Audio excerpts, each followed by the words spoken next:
Boa tarde, colegas. Aqui fala mais uma vez o engenheiro Mário Elísio Aguiar Soares. Estamos abordando um tema muito interessante, que é o passo a passo da recuperação e proteção das estruturas de concreto armado. Esses passos são um total de 11 passos e nós já estamos exatamente no seu final, hoje falando do 11º passo, que no anterior vídeo nós já tínhamos iniciado. Hoje vamos dar continuidade ao 11º passo, que é intitulado As Proteções Adicionais, agora através das armaduras resistentes à corrosão. O passo, o oitavo proteção, quer dizer, a proteção anterior que a gente tinha abordado, era a proteção química adicional. Agora, a proteção adicional não é química, é através das próprias armaduras resistentes à corrosão. Quando é que é necessário usar essas proteções? Em ambientes extremamente agressivos, ou quando é requerida uma vida útil, longa, de em torno de 100 anos. Isso é normalmente exigido nas grandes pontes ferroviárias e rodoviárias. Temos, então, dentro desse item, vários tipos de armaduras resistentes à corrosão. Vamos abordá-las. Quais são essas armaduras adicionais que são resistentes à corrosão? Primeiro, são os aços de barras galvanizadas. Essas barras são galvanizadas a quente por uma imersão a 450 graus centígrados, produzindo uma camada externa de zinco puro na barra, com espessura elevada, essa camada, dependendo da agressividade do ambiente e da duração da vida útil da estrutura, essa espessura é maior ou menor. Outro tipo de armadura resistente à corrosão são os aços inoxidáveis. Esses aços são os que têm a mais bela aparência. Vamos analisar quais são os tipos de aços inoxidáveis. Os aços inoxidáveis, inicialmente vamos abordar um pouco sobre eles. Eles possuem elevada resistência à corrosão, dependendo da sua composição química e de seus tratamentos. Possuem características mecânicas equivalentes às das armaduras comuns em aço carbono. Por exemplo, o módulo de elasticidade, a tensão de escoamento, a ductilidade são de características equivalentes. São caracterizados ainda por um conteúdo elevado de cromo, da ordem de maior ou igual a 13%, o que tornam-se passivos, ou seja, tornam-se propício para o concreto, que eles se tornem passivos num ambiente alcalino. Forma-se sobre a superfície do aço um filme de óxido de cromo que garante a proteção da corrosão. E o óxido de cromo, eles são a fórmula química CR2O3 ou CR2O3, cromo e oxigênio. Os tipos de aços inoxidáveis são 3 os tipos de aços inoxidáveis, os mais empregados na construção civil. Primeiro são os aços inoxidáveis de estrutura austenítica, que são aços de baixo escoamento e alta ductilidade. Os aços inoxidáveis de estrutura ferrítica, esses possuem uma resistência à tração superior aos austeníticos, modesta ductilidade e resistência à corrosão menor do que o dos aços austeníticos. Então, cada um tem suas características. E, por fim, o terceiro tipo mais empregado na construção civil de aço inoxidável são os aços intitulados martensíticos e duplex, que é um meio austenítico e um meio ferrítico. O terceiro tipo de aço de proteção adicional são as armaduras nervuradas revestidas com resina epóxi. Falar um pouquinho deles. Os revestimentos epóxi garantem uma boa proteção contra a corrosão das armaduras em concreto, contendo cloretos. Quer dizer, os concretos que contêm cloreto, é muito bom que se use as armaduras nervuradas revestidas com epóxi. A espessura dessa resina epoxídica varia entre 0,1 milímetro a 0,3 milímetro, garantindo uma proteção suficiente contra a corrosão, sem comprometer a aderência do aço ao concreto. Não são totalmente impermeáveis ao oxigênio, à água e cloretos. Como tudo na vida tem seus prós e seus contras. E finalmente o quarto e último tipo de aço inoxidáveis o quarto e último tipo de aço para proteção adicional do concreto são os aços patináveis, conhecidos também como aços Corten. O que são esses aços patináveis?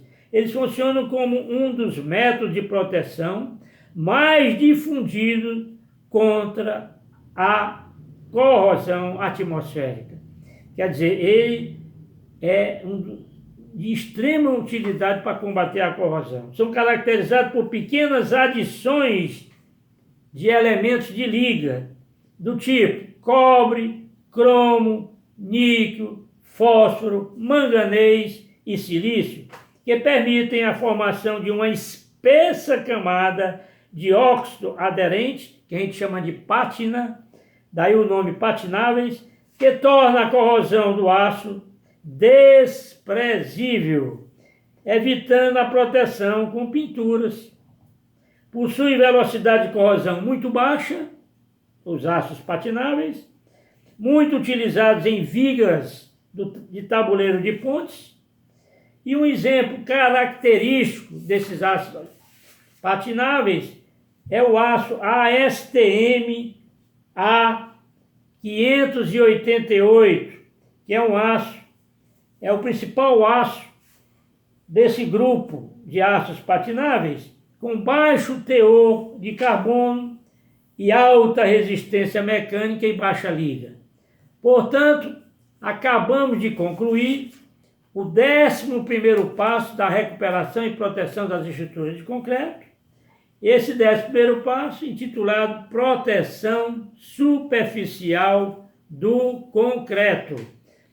Para encerrar, de uma forma ainda mais conclusiva, esse assunto, esse grande assunto, que já estamos agora no nosso 9º vídeo, poderíamos falar um pouco das principais patologias que ocorrem exatamente nesses sistemas de proteção do concreto que acabamos de estudar.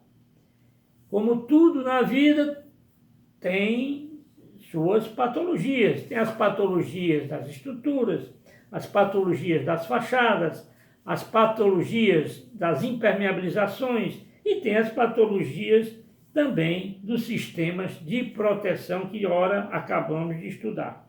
Quais são as principais patologias ou, como outros autores gostam de dizer, as principais manifestações patológicas nos sistemas de proteção do concreto?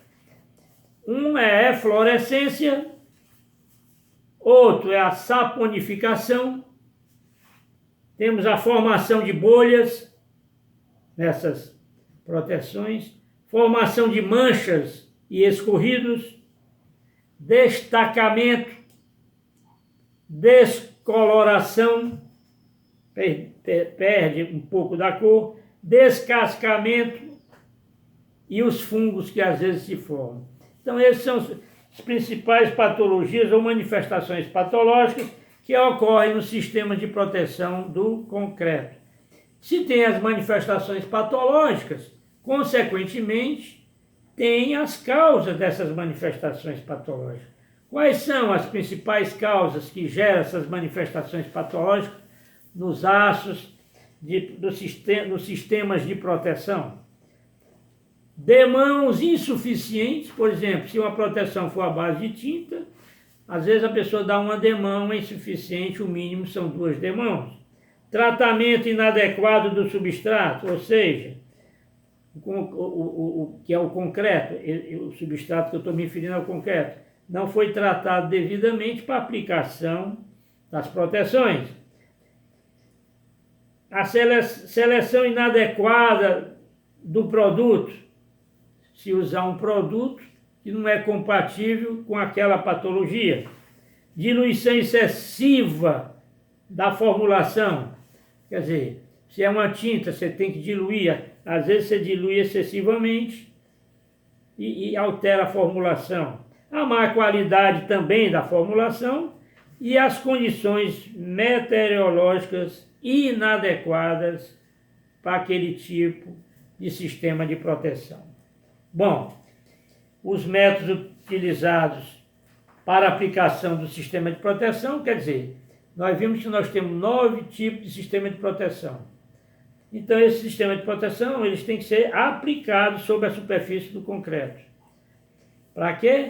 Para dar uma maior durabilidade, uma maior vida útil, etc, etc, já vimos. Quais são os métodos mais utilizados para a aplicação do sistema de proteção?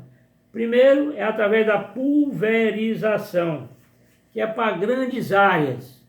Por exemplo, tetos, né, que são as lajes. O sistema de pulverização, ele é dividido em 2 subitens. O sistema convencional, que é através de pistola, adequado para aplicação de tintas. E o airless, através de pistola também, mas adequado para aplicação de hidrófugos de superfície. Portanto, o primeiro método de aplicação do sistema de proteção chama-se pulverização. Ele é aplicado em grandes áreas e tem 2 tipos de pulverização: o sistema convencional e o airless. O convencional, como o airless, é através de pistola, sendo que o convencional é mais propício à aplicação de tintas e o airless mais propício à aplicação de hidrófagos de superfície. E nós já vimos o que é hidrófago bem direitinho. O segundo método utilizado para a aplicação do sistema de proteção é a aplicação através do pincel. Isso é para pequenas áreas. A pulverização para grandes áreas. E o terceiro método é a aplicação a rolo, principalmente para superfícies planas e uniformes, tipo uma laje, uma parede estrutural. Concluindo este assunto, nós poderíamos dizer de uma maneira bem clara o seguinte: o sistema duplo silano-siloxano / acrílico, vimos isso já, é o de melhor performance em relação aos demais sistemas existentes avaliados. Quer dizer, de todos os sistemas de proteção que nós estudamos e que avaliamos, não tem nenhum com a melhor performance do que o sistema duplo silano-siloxano / acrílico. Tudo confirmado após ensaios comparativos de permeabilidade a cloretos, penetração de dióxido de carbono, que é o CO2, e absorção de água após 7 dias da aplicação do sistema de proteção da superfície. Portanto, o sistema duplo silano-siloxano / acrílico é realmente o de melhor performance e tudo comprovado através desses 3 ensaios que acabamos de falar. A vida útil do sistema duplo é de 7 anos a mais que os outros sistemas. Quer dizer, esse sistema é tão fantástico, esse sistema duplo silano-siloxano, que a sua vida útil é no mínimo 7 anos a mais do que os sistemas concorrentes. acabamos de encerrar finalmente o nosso primeiro grande assunto, que se intitulou O Passo a Passo da Recuperação e Proteção das Estruturas de Concreto Armado.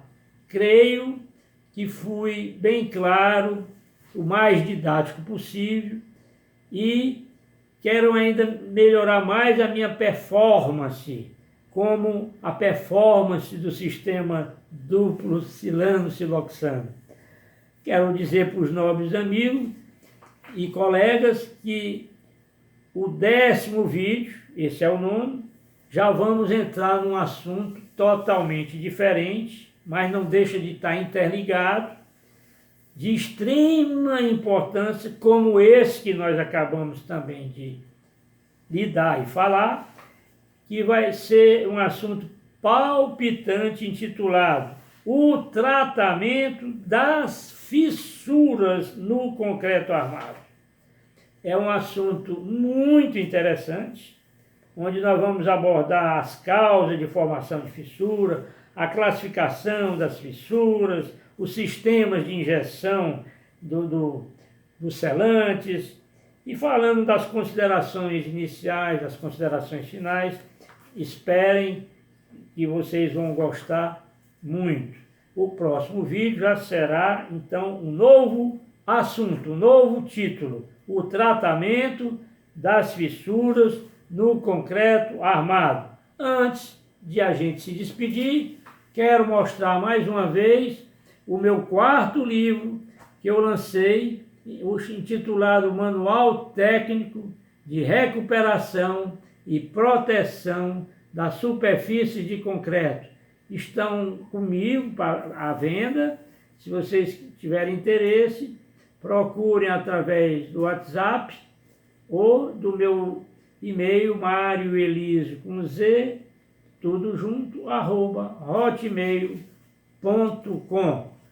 Quero agradecer a todos vocês e pedir que se inscrevam e que divulguem aos colegas ou aos grupos de colegas, para que cada vez mais a gente tenha entusiasmo para continuar. Com um dever até mesmo de gratidão, e um dever de dizer mais ou menos algumas fontes bibliográficas que eu consultei. Eu sou muito amigo e muito fã do Dr. Paulo Helene, e entre alguns livros eu consultei o Manual para Reparo, Reforço e Proteção de Estrutura de Concreto, do Dr. Paulo Helene, que é esse livro aqui. Foi um dos livros que eu consultei como referência bibliográfica, e eu estou dando apenas alguns livros. E outro também do Dr. Paulo Helene, A Corrosão em Armaduras para Concreto Armado,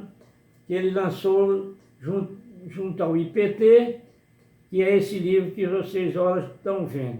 Esses 2 livros do Dr. Paulo Helene foram alguns dos livros que serviram de referência bibliográfica para esse primeiro grande assunto que ora encerramos. Até o 10º vídeo, com o tratamento das fissuras no concreto armado. Boa noite.